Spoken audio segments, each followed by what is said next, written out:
GPA+ পাওয়ার চেয়ে আমরা শিক্ষক ট্রেনিং প্রোগ্রামটাই সবচেয়ে বেশি গুরুত্ব দিচ্ছি। আমাদের উপর সিলেবাসের চাপটা তেমন একটা বেশি না পড়লেও মেন্টাল প্রেশারটা খুবই বেশি পড়বে। টার্গেট যে রেজাল্টটা করা সেটা কিছুটা হলেও ক্ষতিগ্রস্ত হবে। আমরা টেস্ট নেব কখন, পিটেস্ট নেব কখন, রেজাল্ট দেবো কখন, কারণ ছেলে মেয়েদের উপর একটা প্রচণ্ড চাপ পড়বে।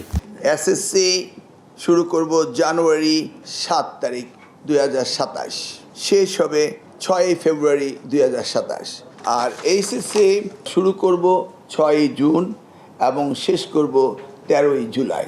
GPA+ পাওয়ার চেয়ে আমরা শিক্ষক ট্রেনিং প্রোগ্রামটাই সবচেয়ে বেশি গুরুত্ব দিচ্ছি। আমরা 3 মাস লেটে বই পাইছি, তারপরে হচ্ছে অন্য ভাইয়েরা যারা পরীক্ষা দিয়েছে তারা তো অনেক সময় পাইছে আমাদের থেকে। আমাদের উপর সিলেবাসের চাপটা তেমন একটা বেশি না পড়লেও মেন্টাল প্রেশারটা খুবই বেশি পড়বে, কারণ সময়টা খুব কমে যাচ্ছে। ছেলে আমার কাছে বারবার বলতেছে যে আসলে এত তাড়াতাড়ি পরীক্ষাটি এগিয়ে নিয়ে আসলো, আমার তো কোর্স শেষ হয়নি। চেঞ্জ হওয়াতে আমরা অভিভাবকরাও একটু হতাশাগ্রস্তই যে তার যে টার্গেট যে রেজাল্টটা করা সেটা কিছুটা হলেও ক্ষতিগ্রস্ত হবে। আমরা টেস্ট নেব কখন, পিটেস্ট নেব কখন, রেজাল্ট দেবো কখন, কারণ ছেলে মেয়েদের উপর একটা প্রচণ্ড চাপ পড়বে।